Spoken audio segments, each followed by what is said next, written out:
Благодарам што се информирате преку Слободен печат. Јас сум Александра Вуксановиќ. Еве што има ново.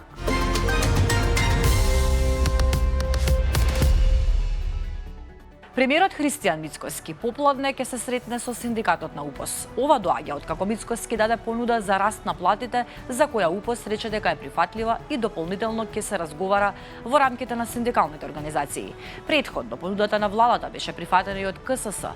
Мицкоски, одговарајќи вчера на новинарски прашања во врска со актуелните разговори за покачувањето на минималната плата и зголемувањето на платите за вработените во јавната администрација со синдикалните представници, рече дека владата има своја формула за пресметување на платите на вработените во администрацијата.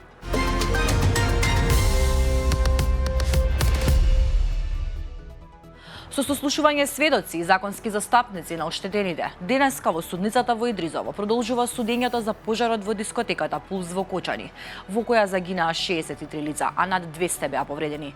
Случајот го води судиката Диана Груевска-Илиевски и се наоѓа во доказна постапка со сослушување на сведоци предложени од обвинителството. За денешното рочиште, како што е најавено, треба да бидат сослушани 5 сведоци.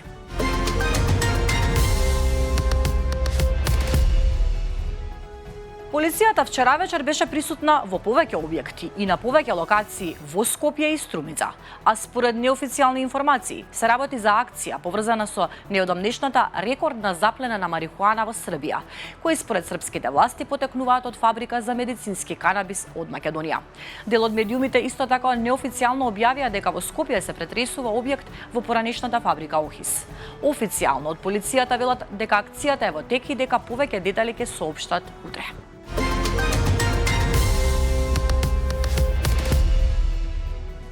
Неодамна запленетата марихуана кај Крушевац во Србија, за која тамошните истражни органи открија дека потекнува од Македонија, се уште ја бранува јавноста. И денеска партиите се препукуваат на оваа тема. За СДСМ е јасно дека скандалот оди до самиот врв на власта, затоа што ваквиот криминал не може да се случи без поддршка, логистика и заштита од луѓе на високи позиции. Од партијата на Филипче прашаа и уште колку вакви пратки и уште колку тони дрога вредна милиони евра ја поминале границата. Од ВМРО ДПМН пак и ја повикаа опозицијската партија, доколку има било какви докази за некаква вмешаност на поединци од власта, да ги достават до јавното обвинителство. Во спротивно ќе добијат тужба.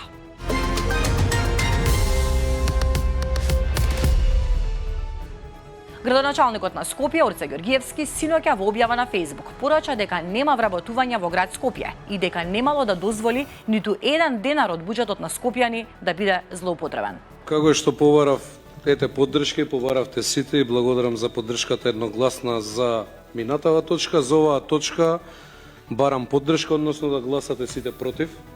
Имено за што станува збор?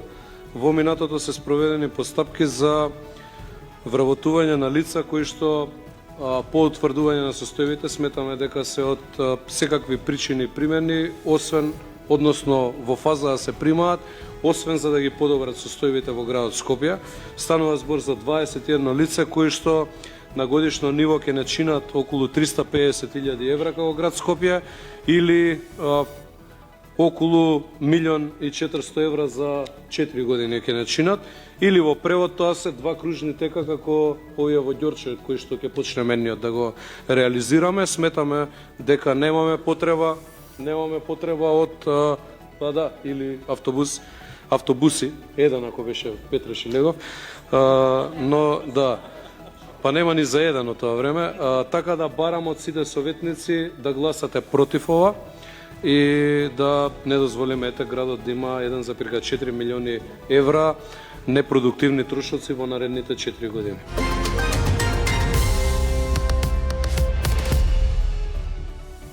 Земјотрес со интензитетот 3 степени според Европската макросизмичка скала е почувствуван во Битола, Охрид и околните места. Синоќа во 23:10 часот, соопшти Сеизмолошката обсерваторија при Природно-математичкиот факултет во Скопје.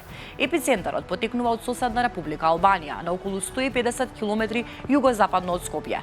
Претходно во 19 часот и 50 минути беше почувствуван уште еден земјотрес во Охрид и околината со интензитетот 3 степени според Европската макросизмичка скала. Епицентарот на овој земјотрес бил во Грција, на околу 100 км југоисточно од Скопје.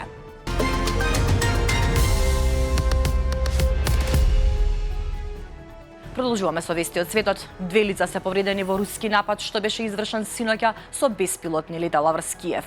Остатоци од беспилотните летала предизвикаа штета на стамбени згради и автомобили во неколку градски области, објави националната полиција на Украина. Според првичните информации, пријавен е пожар и 1 лице е повредено.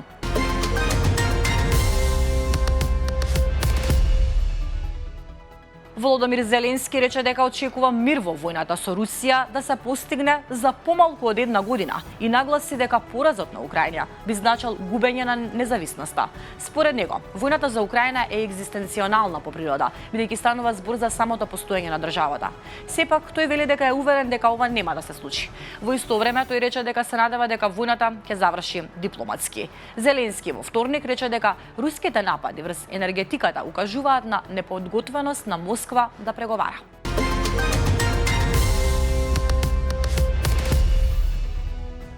Првата дама на САД, Меланија Трамп, изјави дека останува во контакт со тимот на рускиот претседател Владимир Путин во обид да се обезбеди враќање на повеќе деца од Русија во Украина.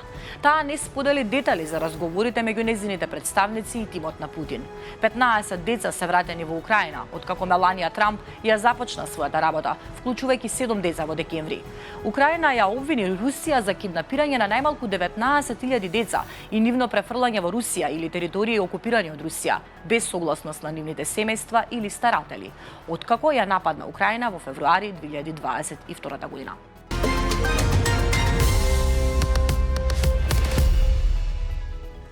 Уште вести од светот.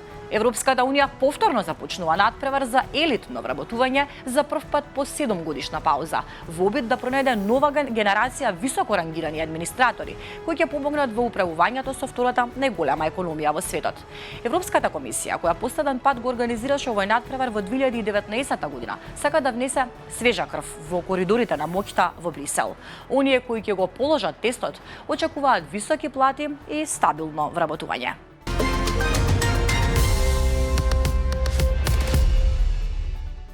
Бизарна сторија од Германија. Гробар со години ги ограбувал починатите. Германското обвинителство поднесе обвинение до окружниот суд против поранешен вработен во одделот за општински гробишта.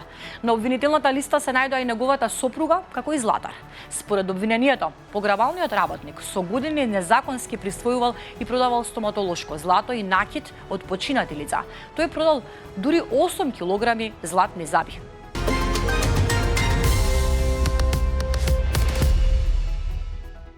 Вашингтон Пост, кој е во собственост на милиардерот Џеф Безос, започна со масовни отпуштања, со кои драстично ќе се намали големината на славниот весник и ќе бидат погодени сите оддели.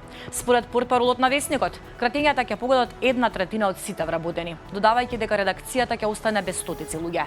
Извршниот уредник Мет Мареј ги известил вработените за одлуката, која следува само неколку дена откако весникот, основан во 1877 година, го намали обемот на покривање на престојните зимски олимписки игри во Милано и Кортина.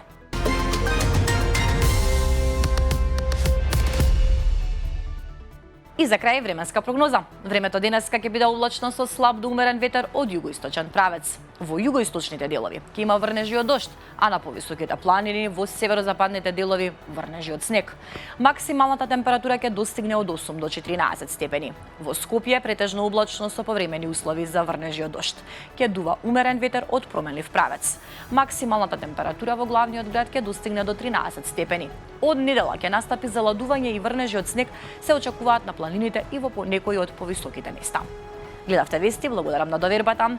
Повеќе информации побарете на нашиот сајт.